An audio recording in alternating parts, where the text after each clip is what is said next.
internautes et abonnés de Jeunes catholiques en ligne. Paix et bien. Après Lomé, Anéran, Kara, Sokodé, nous faisons étape à Atapamé, la ville des 7 collines, avec notre esprit de pèlerin rempli d'espérance sur le chemin de Pâques. Nous avons l'honneur de recevoir un prêtre de Jésus-Christ. Cher Père, pourriez-vous vous présenter? Très cher et adorable jeune catholique en ligne, profonde est ma joie de partager cet instant précieux avec vous. Je m'appelle Benoît Porondema Agoura, prêtre du diocèse d'Atakwame en mission d'études à Lomé, en master professionnel, option comptabilité, contrôle et audit. Je suis ordonné prêtre de Jésus-Christ le 27 décembre 2020 par l'imposition des mains de Monseigneur Nicodème Anani Bariga bénissant de vénérée mémoire. Je salue particulièrement chacun et chacune de vous au nom de Jésus, notre Seigneur et ami fidèle. Père, comment cette parole de Jésus, mon Dieu, pourquoi m'as-tu abandonné, résonne-t-elle particulièrement pendant le carême, une période de pénitence et de réflexion sur la passion du Christ? En quoi cette question nous invite-t-elle à méditer sur notre propre foi et notre relation avec Dieu? Sous un soleil suffocant, après un long chemin de douleur et de dénigrement des foules, à travers des sentiers vers Golgotha, notre Seigneur Jésus accueille la croix qui sera son lit de mort. Vers la 9e heure, il cria d'une voix forte, « Élie, Élie, lema sabachthani », ce qui veut dire, « Mon Dieu, pourquoi m'as-tu abandonné ?» Dieu pourrait-il abandonner son unique enfant en qui il a mis tout son amour? Et pourtant, le livre d'Isaïe nous dit, « Une femme peut-elle abandonner son enfant, ne plus avoir de tendresse envers le fils de ses entrailles? Même si elle l'oubliait, moi, le Seigneur Dieu, je ne t'oublierai jamais. » Très chers amis en ligne, dans le cri d'abandon de Jésus, nous entendons ces milliers de voix qui, écrasées par le poids des trahisons, des doutes, des échecs, commencent par vivre le désespoir. Nous entendons ces cœurs fatigués de reprendre les mêmes péchés et qui doutent de la présence de la grâce divine. En ce précieux temps de carême, période où les fidèles sont appelés à contempler la passion du Christ et à embrasser un chemin de conversion, cette exclamation de Jésus porte en elle une double dimension: l'angoisse de l'abandon et l'espérance de la délivrance. En prononçant ces mots, Jésus assume pleinement la condition humaine, y compris l'expérience de l'éloignement de Dieu. Durant le carême, cette parole nous rappelle que le Fils de Dieu a partagé nos fragilités jusqu'à ressentir l'abandon. Cela légitime notre propre cri, nos doutes ou nos ténèbres intérieures, autant nous invitant à les offrir à Dieu avec confiance, comme le fait le psaume 22 qui passe de la plainte à la louange. Cette question de Jésus dévoile une relation filiale authentique. Même dans l'obscurité, il s'adresse à Dieu en disant, « Mon Dieu, mon Dieu ». Le carême nous invite à cette même sincérité dans notre prière. Plutôt que de masquer notre lutte, nous sommes conviés à les présenter devant Dieu, reconnaissant que la foi n'exclut pas la nuit, mais s'y enracine. En méditant sur cet abandon, nous sommes poussés à reconnaître la détresse de ceux qui crient sans réponse apparente, les marginalisés, les persécutés, les désespérés de la vie. Le carême, par le jeûne, l'aumône et la prière, nous convertit à un amour concret envers eux, à l'image du Christ solidaire des blessures du monde. Cher Père, en quoi cette parole de Jésus peut-elle nous aider à comprendre et à vivre le mystère de la souffrance et de la mort, des thèmes centraux du carême? Comment cette parole nous rappelle-t-elle que même dans les moments de désolation, Dieu est présent et agit dans nos vies? Je vous remercie profondément pour cette brillante question qui résume les inquiétudes de tant d'hommes et de femmes. Très chers amis, le cri d'abandon de Jésus éclaire de manière bouleversante le mystère de la souffrance et de la mort. Cette question, loin d'être une simple plainte, révèle une vérité profonde sur la condition humaine et la manière dont Dieu y intervient. D'abord, la souffrance assumée est un mystère d'amour incarné. En criant ces mots, mon Dieu, pourquoi m'as-tu abandonné? Jésus sanctifie la souffrance humaine en lui-même, en donnant un sens divin en cette souffrance. Il ne nie pas la douleur, la solitude ou l'angoisse de la mort, mais les traverse en pleine conscience. Durant le carême, cela nous rappelle que la souffrance n'est pas un échec de la foi, mais un lieu où Dieu peut se révéler. Comme le dit Saint Jean-Paul II, la souffrance est inscrite dans l'évangile de l'amour. En imitant le Christ, nous apprenons à offrir nos peines en union avec la sienne, les transformant en actes d'amour rédempteur. Ensuite, la mort est transfigurée par l'espérance en Dieu. Jésus prononce ces mots au seuil de sa mort, mais dans un contexte de promesses accomplies.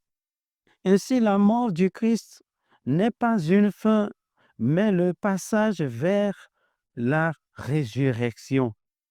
Le carême nous prépare à cette vérité. Notre propre mort et celle de ceux que nous aimons est un seuil vers la vie éternelle. La croix devient alors un rappel que, même dans l'obscurité, Dieu œuvre pour notre salut. Enfin, Dieu nous révèle sa présence cachée dans l'épreuve. En appelant mon Dieu, Jésus affirme que le Père demeure toujours présent, même lorsque sa proximité semble absente. Cette apparente contradiction reflète l'expérience de nombreux croyants, comme Job ou Thérèse de Lisieux dans sa nuit de la foi. Le carême nous enseigne que Dieu n'est pas absent dans nos désolations, mais qu'il s'y tient de manière mystérieuse, comme un père silencieux qui porte son enfant dans l'épreuve. La souffrance devient alors un lieu de rencontre intime avec Dieu notre Père. Padre, comment cette parole de Jésus sur la croix peut-elle inspirer les fidèles à persévérer dans leur engagement de carême, notamment en matière de prière, de jeûne et d'aumône? En quoi cette parole nous encourage-t-elle à nous tourner vers Dieu avec confiance, même lorsque nous ressentons un sentiment d'abandon ou de doute.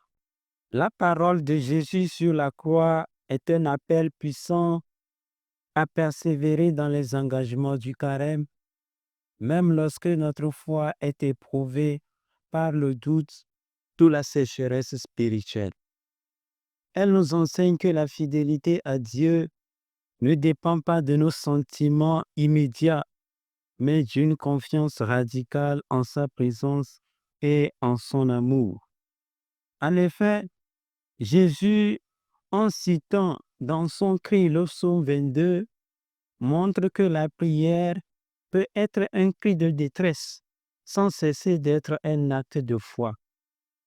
Durant le carême, cela nous encourage d'abord à prier avec vérité, ne pas masquer nos doutes ou nos lassitudes, mais les exposer devant Dieu comme Jésus l'a fait. La prière n'est pas une performance, mais c'est un dialogue filial.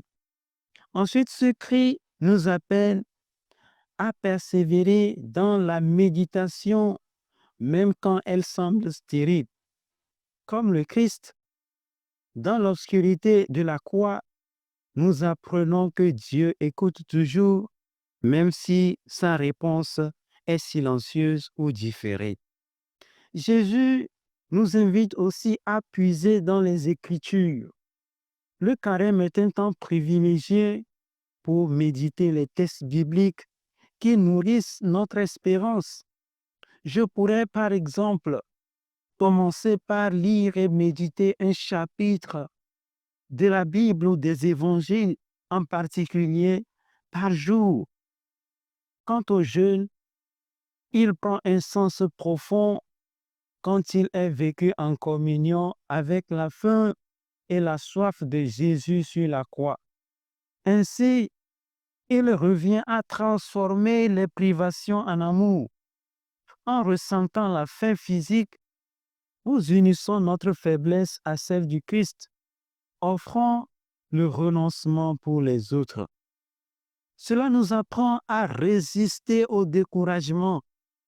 Quand le jeûne devient difficile, la parole de Jésus nous rappelle que la souffrance assumée avec amour porte du fruit.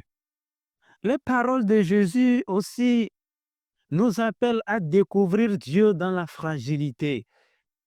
En étant dépouillés comme Jésus sur la croix, nous apprenons que ce qui est faible aux yeux du monde, nous dit l'apôtre Saint Paul aux Corinthiens, Dieu l'a choisi pour confondre la sagesse des sages. Enfin, l'aumône s'exprime comme une réponse à l'abandon des plus pauvres. En criant son abandon, Jésus rejoint tous ceux qui se sentent oubliés ou marginalisés. Le carême nous appelle à voir le Christ dans les souffrants. L'aumône n'est pas un geste facultatif, mais une rencontre avec celui qui a dit « J'avais faim et vous m'avez donné à manger. J'avais soif et vous m'avez donné à boire. » Donner même quand notre cœur est sec est la vraie imitation de Jésus qui, dans sa détresse, a pardonné à ses bourreaux. Nous pouvons choisir la générosité malgré nos propres épreuves. Le geste de charité, même petit, participe à cette promesse de justice et de consolation pour les pauvres. Très chers amis en ligne, Jésus se sent abandonné, mais continue d'appeler Dieu mon Dieu. La foi n'est pas l'absence de ténèbres, mais la certitude que Dieu y est présent. Le doute n'est pas un péché, mais une épreuve qui purifie la foi. Le carême est un temps pour creuser notre désert et y découvrir la source cachée de la grâce. Dieu agit dans le silence. Ainsi, l'abandon du Christ prépare sa résurrection. De même, nos efforts persévérants en carême même s'il semble vain, prépare en nous une joie nouvelle. S'il y a une parole plus puissante à dire, c'est d'exclamer à mon tour, non pas un cri d'abandon, mais un cri de confiance et d'espérance en chacun et chacune de vous, très chers jeunes vaillants et engagés pour Jésus. Que toujours résonne cette parole de Jésus en vos cœurs. Confiance, car j'ai vaincu le monde. Même dans la nuit, gardons les yeux fixés sur celui qui a transformé la croix en gloire et marchons vers lui avec une espérance inébranlable. Que ce carême porte des fruits abondants pour chacun et chacune d'entre vous et que Dieu Tout-Puissant vous bénisse au-delà de toutes vos attentes. Cher Père, nous vous sommes reconnaissants d'avoir répondu favorablement à notre invitation. C'est plutôt à moi de vous exprimer ma plus profonde gratitude.